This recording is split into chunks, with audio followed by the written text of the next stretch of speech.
I have a girl I see a lot of in California, an actress, who is supposed to be an intellectual, which means that she licks envelopes for the Democratic Party, but that's it, right?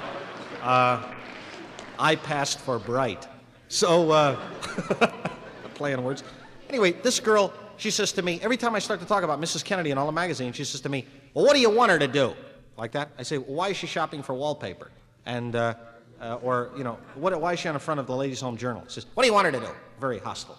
So I say, well, I was kind of hoping, since I've been given a choice, I was kind of hoping that Mrs. Kennedy might relieve Mrs. Roosevelt.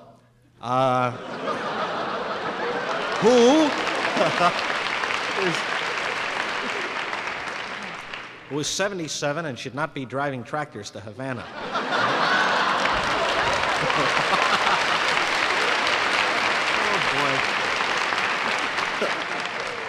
Now, I have to tell you, we have a whole rash of new magazines in America. Show Business Illustrated, which is Playboy's conscience. They're trying to make it without nudity. And because Playboy, they don't believe it. They think they're making it on their fiction. We know, of course, that Northwestern sells 7 times as many Playboys as copies of Time. And they have, there's that girl in the middle of Playboy, that you can remove and assemble, I think, right? But can you live with her? That's the question. Well, I don't know. It depends on your needs. I didn't find out anything about my needs. 7 years in a university, I only know about group needs. Isn't that interesting? I'll have to work that out later. Enough of that. Now, back to the girls all around me are training to be social workers, though, so there'll be a return of this training. Now, let's see. So we have Show Business Illustrated, then we have Show. Then a lot of magazines did what they call a facelifting, like the Saturday Evening Post, Life, Look, and the Ladies' Home Journal. Ladies' Home Journal has to do with us tonight. I'll tell you why. I wrote an article for them. I have to tell you the way this happened. This is very weird. I was at home. They were finishing the house, and they were putting in the high-fidelity unit. I remember this very well. And we were putting Bozak 310 speakers in the ceiling. There are 11 speakers through the ceiling, and a stereo preamp. I had a Japanese stereo preamp, but I blew it. I turned on, blew it, so I got 2 Macintosh 275s to run the system. It's great.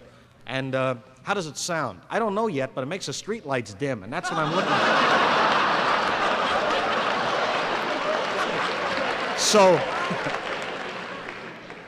So walk in a house one day, and the carpenters are working, and they're putting a plate in the wall, and it looks like an intercom set, and it says on it, Taco. That's the name of it, which even a child can understand. And I said, what is the purpose of Taco? They said, well, you can talk to people in the other rooms. I said, well, that's not the answer. First of all, it's waist high. You can't reach it. You have to lean down and say, send up more steam or something, And besides, I don't live with anybody. Who am I going to talk to? So I run in the other room and answer it, right, if the key is... That isn't, how long can you keep that up? So it's a fantasy. He said, well, why don't you put it at your door? We'll put a microphone at your door, Carpenter said. And then when people ring the doorbell, you don't have to answer it. You can find out who they are, see. And then they ring the bell, and then you talk on Taco, and you say, who are you? And you find out a little bit about the person, what they think about politics and art and religion, philosophy. And then you could have, if you know anything about psychometry, you could construct a curve of their interest areas. Well, you're right? You could find work for them. You can't do anything with it. People ring the doorbell, and you say, who's there? And they say, it's me. So I figured the only answer is to get a camera. So I tried to buy a camera from NBC television. It cost about $88,000. And you can't do that. And besides, you could never mount it above the door. Closed circuit television, like, they use at the post office to find out if you're shaking people's envelopes for money, something like that. Okay, now the phone rings, and it's Autopremanger, who has asked me to make a movie called Advise and Consent. So I go over to the studio to talk to him because I've been signed for this picture for 8 months, and he keeps casting it, and I don't know what I'm going to do in it yet. All we know is it's a picture about chicanery at the federal level. And, of course, it has no relation to fact. It's merely a fantasy of what could happen if we're not on guard. So I went over to find out what the parts are. So I found out that the president in the picture is played by Franchotone. The Secretary of State, the nominee, is Henry Fonda. A guy who testifies against him at the Senate committee is Burgess Meredith. And the senators are Walter Pidgeon, Don Murray, Peter Lawford. Howard Hughes, who gave you The Outlaw, presents The In-Law with Peter Lawford. Or no. and Lou Ayres is playing the vice president. Gene Tierney is in there. All these people, and he hasn't got a part for me. So I said, why can't I play a senator? So he said to me, quote, deathless quotes by Autopremanger, because nobody in the audience would believe anyone would vote for you. So you know what makes him, well, he isn't really arrogant, but what makes him one way is because he made a picture called Exodus, see, which is going very well, and is now down to drive-ins. 3 hours and 47 minutes. That means that somewhere between 12 and 1, those 7-year-old kids are climbing out of the back seat of the car in their bathrobes, you know, right? Rubbing their eyes, saying, let my people go, right? So, now, Autopremanger. So, we leave the, now, see, but you know, there are a lot of jokes about him, like he's arrogant with actors. It's not really true, it's just folklore. That even on this picture, there was a Time magazine had a rumor that several of the actors were going to sign a petition against him, but they were afraid because they have relatives in Germany. That's what they say about him. Yeah, well, it's not like that. He's a good guy. So we leave the studio and we're talking, and he says, where are you going? So I said, I'm going to search for the perfect woman. That's the way I talk. It's left over from school. It means I'm going to try and get a date for dinner. So he said, he gave me a long talk about the advantages of family life and children, but he said, you must never let children interfere with the adult community. They must have their own community, but you must supervise their nutrition. How do you do this, sir? He said, you have a closed-circuit television set. That's what I did, and I could watch my children eating. So I said, where are the children? They're grown. Where's the television set? It's in the garage, right? How would you like to sell it? Yes. So I bought the camera. I still haven't got the part in the picture. Now I buy the camera, and I go home, and I say to the carpenters, put it over the door with 2 floodlights. And when people ring the doorbell, we'll plug this into Channel 8, which is a free channel in Los Angeles, and we'll see who's at the door. And if it's somebody I like, then I can let them in. And if it's somebody I don't like, I don't know, maybe I'll light them badly or something. I'll think of something. So I'm sitting there, and I'm reading these speeches of Castro, which were smuggled into me by this bookstore that handled the Tropic of before. So anyway, I'm reading these speeches of Castro, and I hear a car coming up the hill. So I look outside, and it's from the post office. It's a special delivery, and there's this guy driving it, and it looks like a student working there.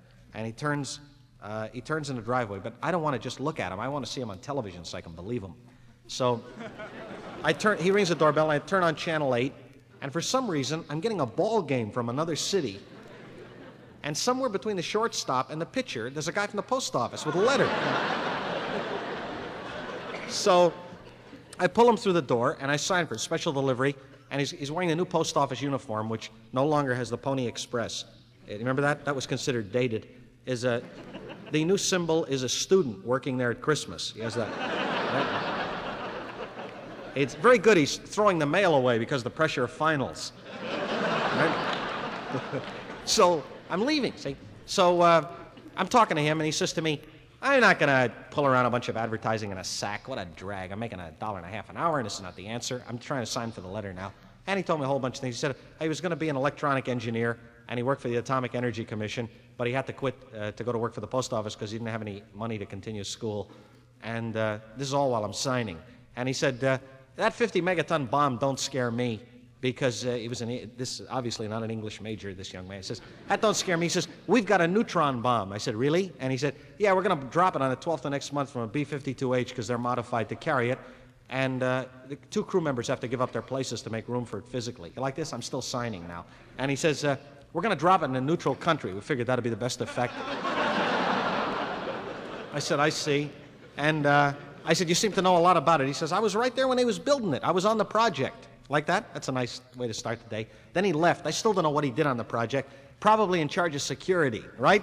So that's what he said to me. See, he's gone now, post office employee. Now I open the letter, and it says, Ladies' Home Journal, Philadelphia, Pennsylvania. It says, we would like you to write an article for us on why women should vote. See, because I'm a political oracle. So it said, call us. So I call up, and I call a managing editor whose name is Green. The guy gets on a phone with a cigar in his mouth because I can't hear him.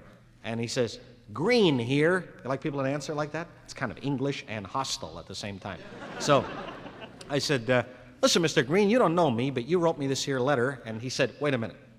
I know you. and I want you to write this article. So I said, are you sure you want me? Because it's a ladies' home journal. So he said, I said, I've worked for Time and Playboy and a lot of magazines like that.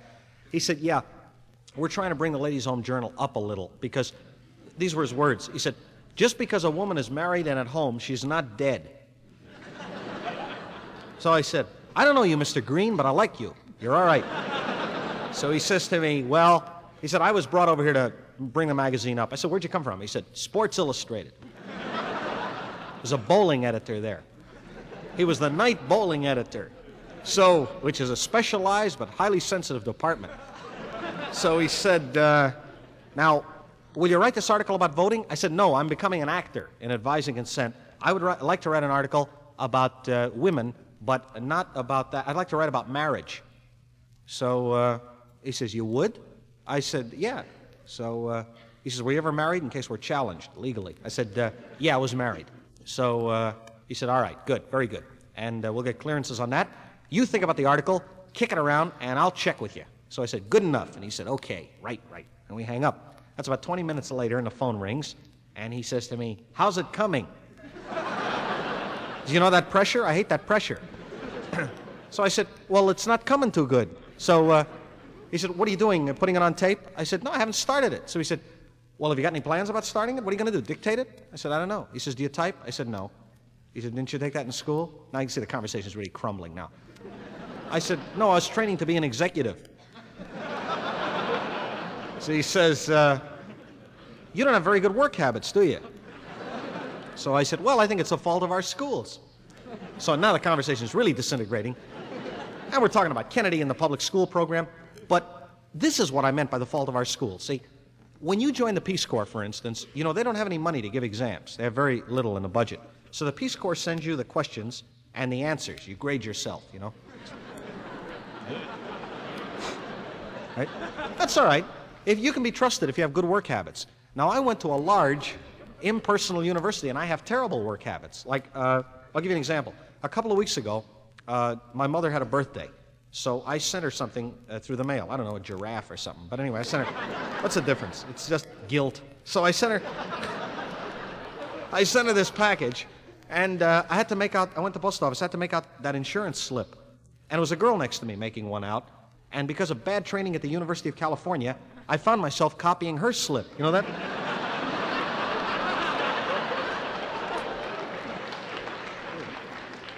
Bad work habits. All right. So more of that later. They also should teach you to write letters in school. They don't teach you how to do that. Every time I write a letter, it opens up with everything I have to say in the first line, and then it loses interest on the way to my signature. That's right. I'll tell you how, see, they teach penmanship, but not how to write letters. You know how this, in other words, a serious student is somebody who has a fountain pen instead of a ballpoint. That's serious. The problem, see, I'll give you an example. Earlier this year, I made a joke about the General Electric executives and price fixing. 11 of them going to jail, and I called it the GE case, you know. Do you have anything to say to this court? Yes, progress is our most important product, right? So General Electric sent me a letter. They said, there are 27 electrical firms involved. Why do you misinform the audience and call it the GE case? We want a retraction, and don't verbalize. We want it in writing. So I got to write a letter. It's a big challenge now. So now I'm writing the letter to General Electric. And this isn't a bad letter. If I could get with somebody in the faculty, I think they could help me rewrite this. It's got a lot of meat in it, but needs help. Dear sir, I call it the General Electric case because your company is first with me. That's a little, yeah, it's saccharine, see, but I didn't want to lose them. Whether I buy an FM radio or an electric coffee pot, that shows I know their whole line, see. I always reach for GE products first. Now, that's not bad so far. It's not a masterpiece, but it's fair. Now, this isn't bad either, but there's something wrong here. This needs to be reconstructed. Always reach for GE products first. You might as well have the best. After all, the prices are the same. Yours truly.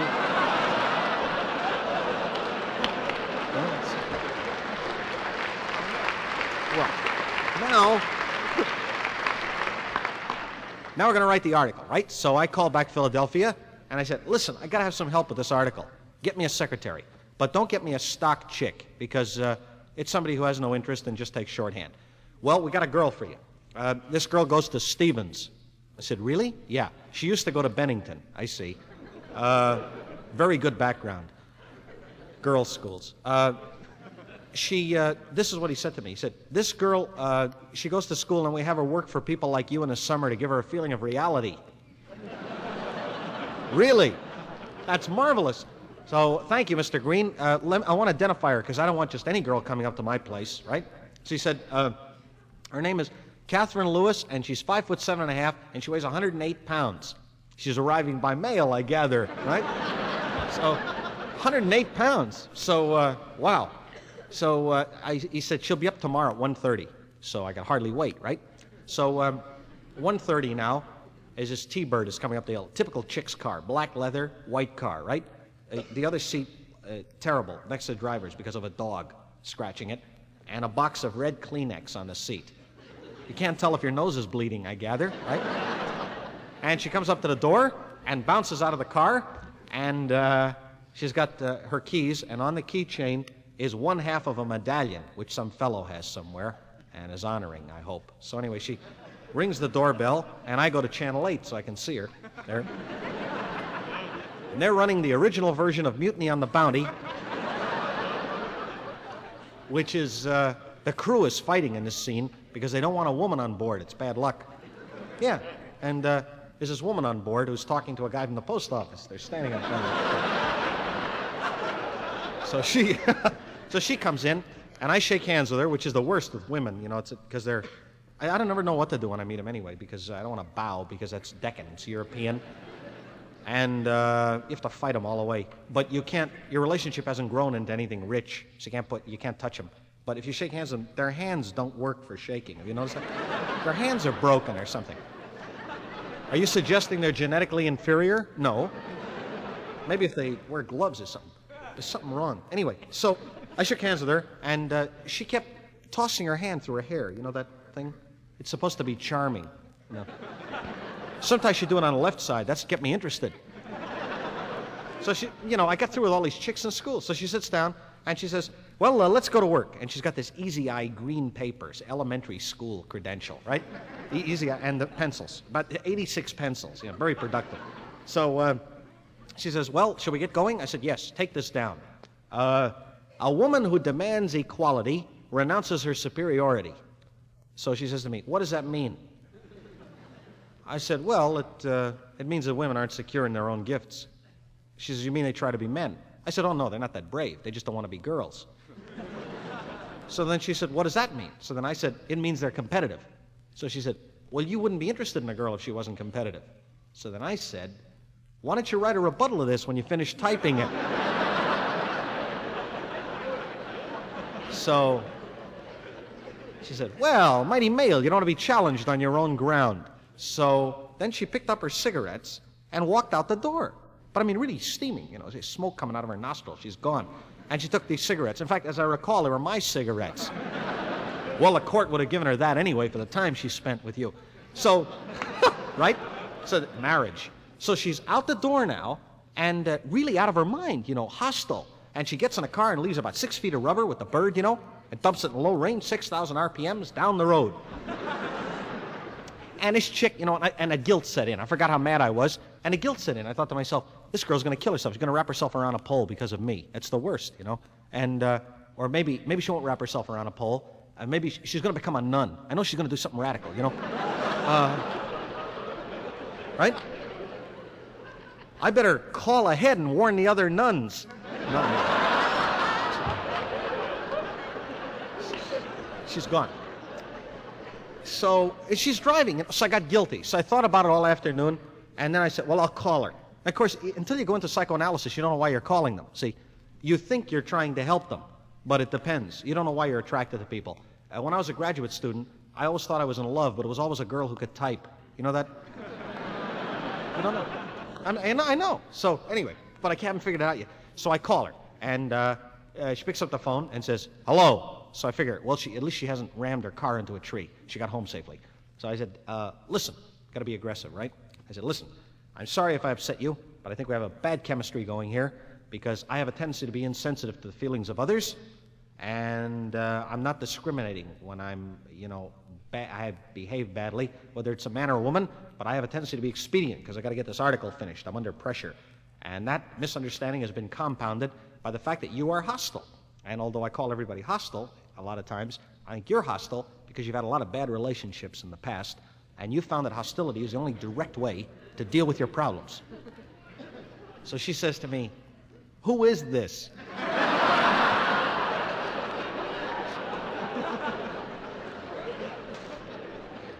So I said, listen, I'll try another approach. Romance him, right?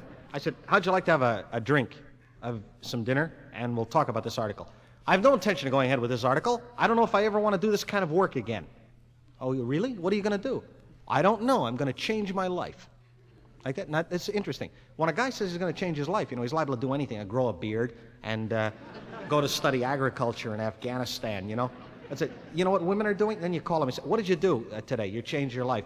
Well, this afternoon I refolded all my sweaters in new plastic bags, and their aims are a little different. So I said, well, listen, I'll come down and pick you up, because they all dig that, right? Feminine. I'll pick you up at your place. So I come outside, and I jump in my car, and I drive down the hill. At the bottom of the hill, there are 2 police cars.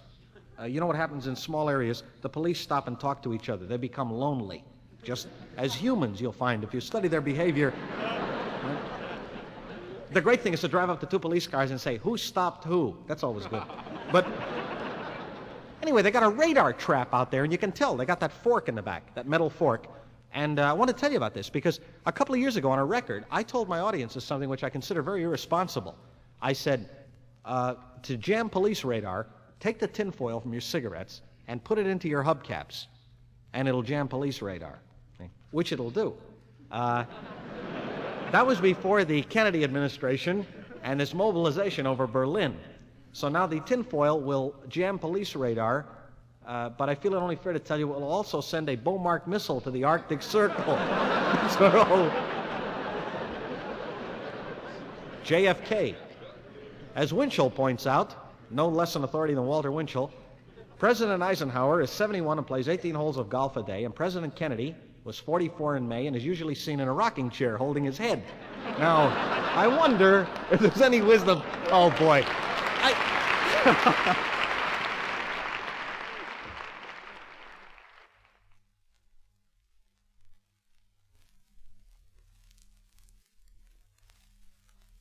Well, I tell you, we finished the article. 88 pages single-spaced. And this girl and I, our relationship grew into something richer, right?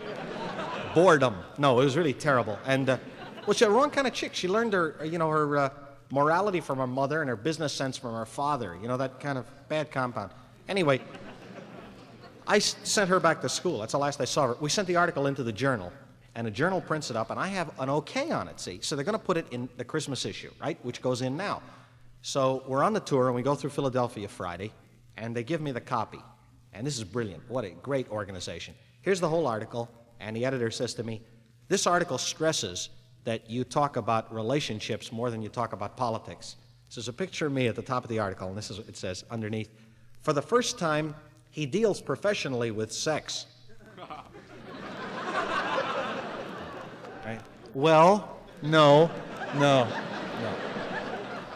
Actually, it's not the first time. The first time was at the University of California in Berkeley 9.5 years ago. I was a TA in the math department. That explains my lack of humanity. I was in the math department. And we were pretty bitter then, because we had no government subsidy. We didn't know where math was going then. So, there was no way to crack the field. After all, Pythagoras and all those guys, right? Anyway, so here I got this class of pre-meds, right? The young doctors. And, well, you know what they're like. They're all sitting there, 250 of them, and they're thinking, well, I'll do my internship, and then I'll marry this girl, and her father will purchase my tools. You know what they are. So terrible. And a lot of guys who got washed out of med school who go on to become salesmen for Abbott. That's what they do, is pills, so they can be in the field. The last resort is just to be ill. That's not the best way to be in the That won't necessarily get you in the field either. It depends on the area of social welfare and the conscience of your community. But anyway. So, these guys are sitting in class with me, see, these brilliant young men. And I got a great subject for them. I'm teaching them in calculus. That is, I get $75 a month for this, by the way. Teaching assistant. I'm I'm teaching them that as you approach an object, you're always halfway to it. And as far as the math department is concerned, we don't care what other people think. We're very insular in the math department. And whether you're here, here, or here, until you reach that object, you're halfway to it. So these guys, I know you'll find this hard to accept, but they weren't very interested in this. And they're talking in the aisle and exchanging sandwiches for lunch, trading. So I really getting drugged. So I thought to myself, I think I'll compromise and resort to sex. So I went into class one day. See, put it in terms people understand, teaching method. And I went to the blackboard, and I drew a couch in a blackboard. And then I drew a girl sitting on the couch. And then I drew a guy on the couch. That got everybody involved. He had really worked with these guys as a teaching method. And he is moving across the couch to the girl. And he's halfway to her, we explained. You know, and you have to put it in positive terms. You have to give young people a note of hope. In other words, my class knew, I don't know about the rest of the department, but my class knew that eventually the guy would reach the girl, see, in the math department. That's important, see, because in the philosophy department, he'd never reach her. Right? True?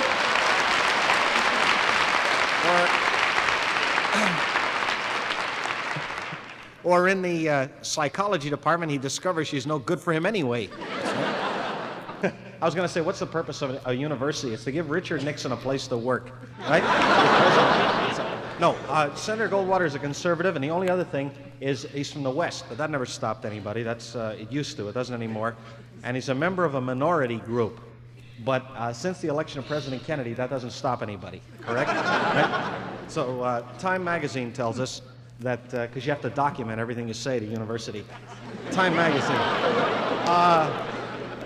magazine tells us that Senator Goldwater is Jewish, but he's an Episcopalian.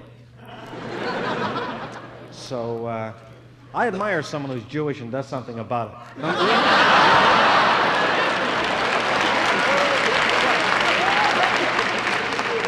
I have more to say about this later. I've been in Europe most of the summer, and I was there with, I went over there to work, because as you know, the president said, don't go to, he said some things since then, by the way, but I'll get to that.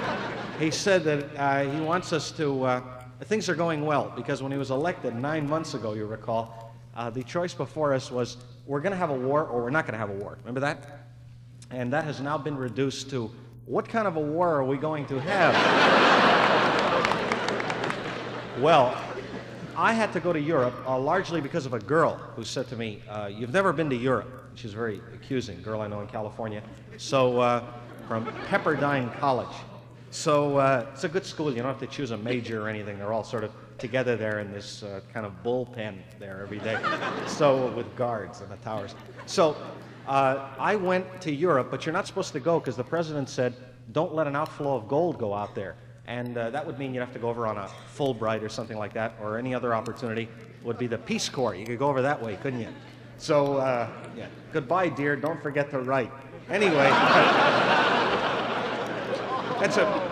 I know, it's cruel, isn't it? But that's all right. So, she's still in the Peace Corps. It's okay. In an American possession.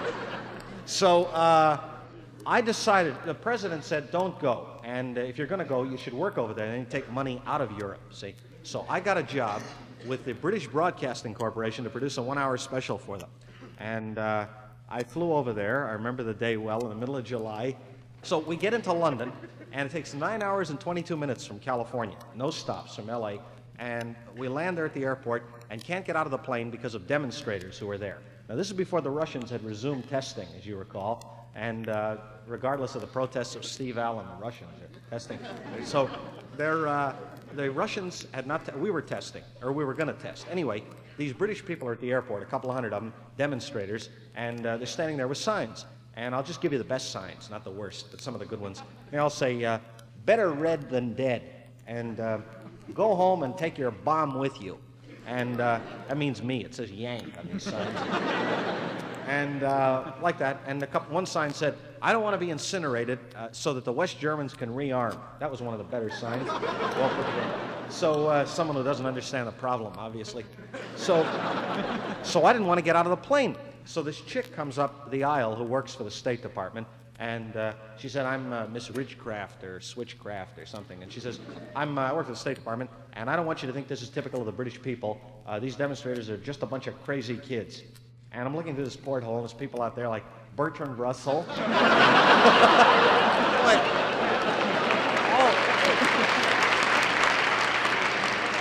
all department heads, you know. And see, you don't have to do that here to be a department head. You have to be published, I think, isn't that it? So, I think it used to be.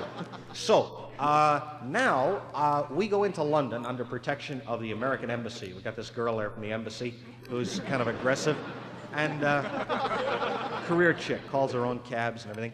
So, we get into this English cab, and British people are all throwing cabbage at me and everything. And it's interesting, even in their passion of being anti-American, they're throwing mostly like surplus food. You know, interesting? That's like when a guy said, don't send tractors to Cuba, send Edsels, because we have a lot of them. Right? Well, some kook, you know, in a Democratic administration said that there's an agricultural concept of surplus. But anyway, so that's what they said. The Republicans are always saying, why is everybody going to college? There won't be any working people, right? Now there are a lot of working people, aren't that many jobs. It's a kind of a Hindu wheel of life. But anyway, so now I'm in London, and I'm going to do the show. I notice there are no Americans in London. And I look all over the streets, and there are no Americans. The last American tourist was President Kennedy. He was the last one, they say. And he had gone over there to settle a problem in West Berlin. You recall that. And he met personally with Khrushchev, which he's ready to do if it's necessary. And you remember those pictures of them taken together? And it looked like, Dad, may I have the keys to the car? But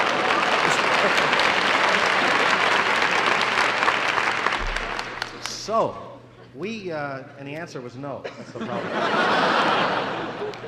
Well, so I'm going to do the show now, right? And I find the British are somewhat anti-American. People are stopping me on the street and saying, you're out of touch with our problems. And old women are always stopping me.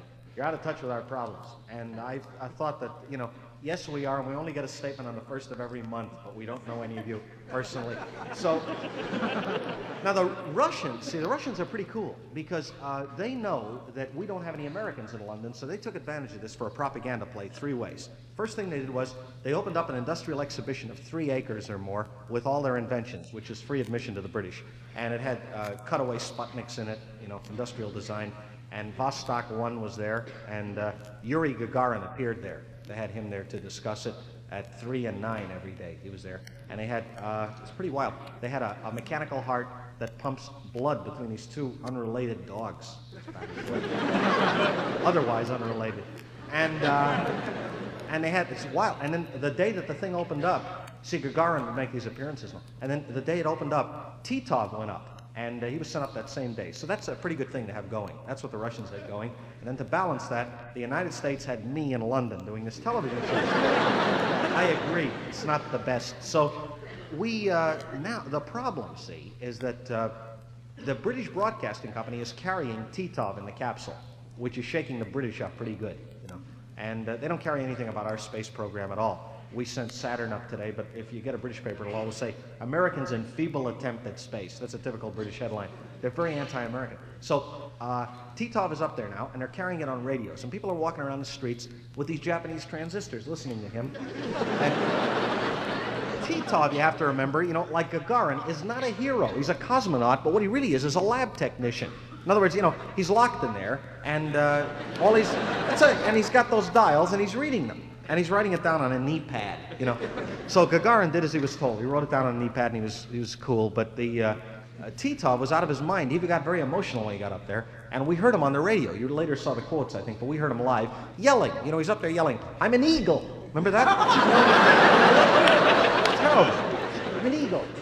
So the United Press gave the background on Titov and said he had been an Air Force captain living in typical urban conditions in downtown Moscow, which meant he had a family and he lived in 5 rooms with 3 other families or something. Right? So he was overwhelmed at being alone. So he's yelling.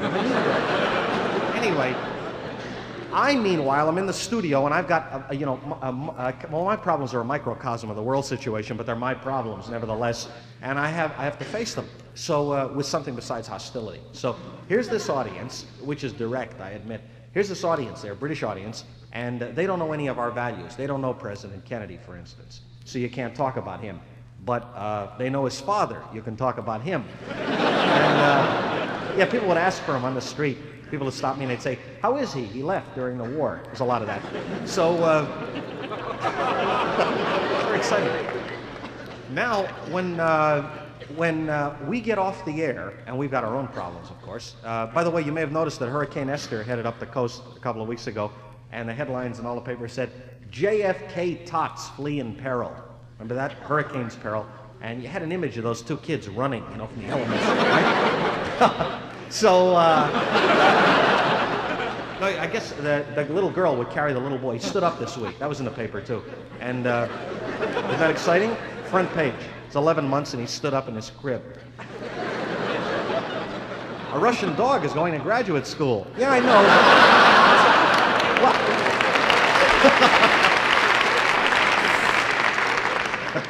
Anyway, so now the president had, but it's all working well so far now, the show. So, I mean, briefly. So the president's father left Hyannisport, see? And, no, he didn't leave. The rest of the family left because of Hurricane Esther. That's what the paper said. Everybody left the Hyannis compound except Joseph Kennedy.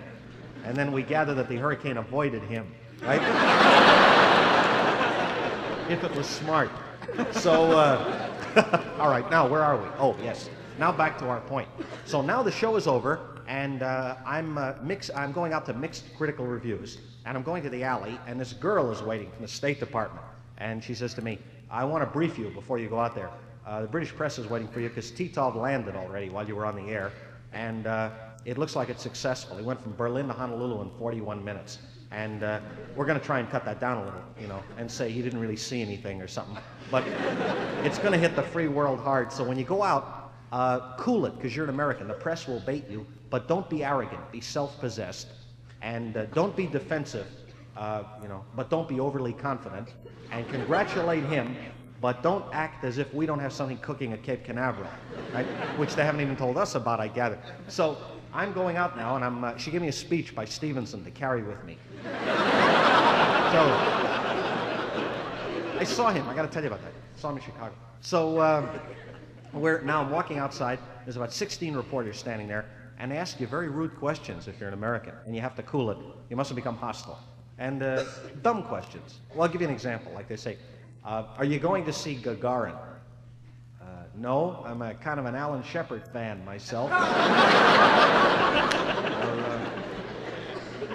Are you going to the Soviet exhibition?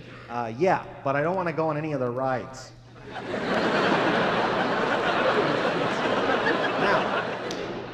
Now, while I was in London, see, I wasn't totally dedicated because it doesn't take an hour to do, you know, what I just told you? It doesn't take an hour, and I was there for a month. So I met this girl there, see, and who was a kind of a folk singer and sort of a hillbilly kind of, but an American over there. And I had met her in London at American Express. That's how you meet them. I thought in Europe I might find the perfect woman, and they're all American girls at American Express. And you put notes up on the wall, "Desire companionship," you know, and then American girls answer it with a note usually. So because they're cautious. Anyway, I met this girl, and I met her very aggressively. It was a weird relationship, except it was stock because they're all like this. Except you think it's weird. I just walked up to her and I said, "Who are you?" I always do that. It works very well. Anybody. You just say, "Who are you?" I have to know who you are. It's very good. See, it's a good opener. Except you can't sustain that level of excitement. See? So, because later on the chicks start complaining that it isn't, you know, the relationship doesn't have that much drive anymore, and you have to remind them. You say, "You're taking a lot for granted. After all, I'm the guy who ran up to you and said, 'Who are you?'" See? Then they always say, "Well, you never do that anymore," right? And then you have to say, "Yes, and I still don't know who you are." Anyway, so I left her by shaking hands, and I said, "I'll see you," which is different from "I'll be seeing you." And I left and flew to Berlin before the wall went up, and went via Lufthansa, the Germans' reconstructed airline, into Berlin. So I land in Berlin, the same thing happened. You remember those British old women? Now we're in Berlin, and the same old women are chasing you down the street, and they're saying, "You're an American, you've got to do something, the free world, what shall we do?" And the Germans have got all this stuff staged for you. Even if you stop for coffee on a sidewalk, they have people crashing through the wall, with their cars. They drive through the wall there, and people say, see? Or, I'm telling you. Or a kid will go by going to school with a lederhosen and a books on his back and a bike, and a tank will be taking him to school. And these German women say, "You going to let that happen? Or what do you think about that?" I say, "Well, it's just like home, madam."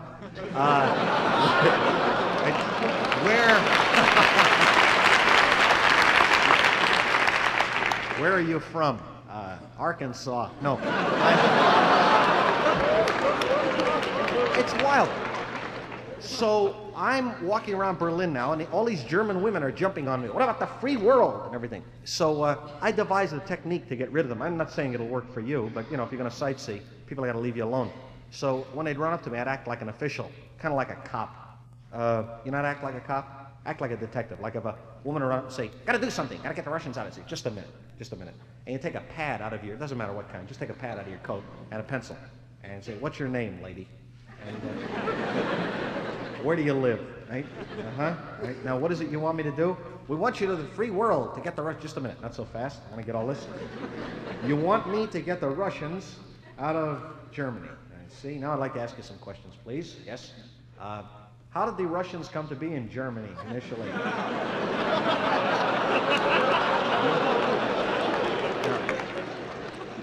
Now I want to know where the action is. So I say to the waiter at the coffee house, "Where's the action in West Berlin?" This is no answer, talking to this woman. So he says, "Go to the Brandenburg Gate." Because when you ask about action there, they're talking about, the Cold War. That's what they think about. So I go to the Brandenburg Gate, and I'll walk. So I go to the. I wondered why they never took it the other way, but so they're really dedicated. So I get to the Brandenburg Gate, and here's. Now some towns are pretty tight. You need CIA to help you. But, so I'm going to talk about CIA in a minute because the president's got a wonderful new appointee, and I thought we'd all give 3 cheers. Named John McCone, who is possibly worse than the one they had before. And this is a good. Do you know this organization? They have their own foreign policy, which sometimes coincides with that of the United States. Not often, but they're wild. And I just got through working in Washington in a movie called Advise and Consent. I'm in that, and I did a lot of sightseeing in Washington. And there's a sign there which, well, I think it says everything. In fact, I don't have to say any more tonight. This sign, it says, it's a road sign, directional. It says, "Central Intelligence Agency, keep right."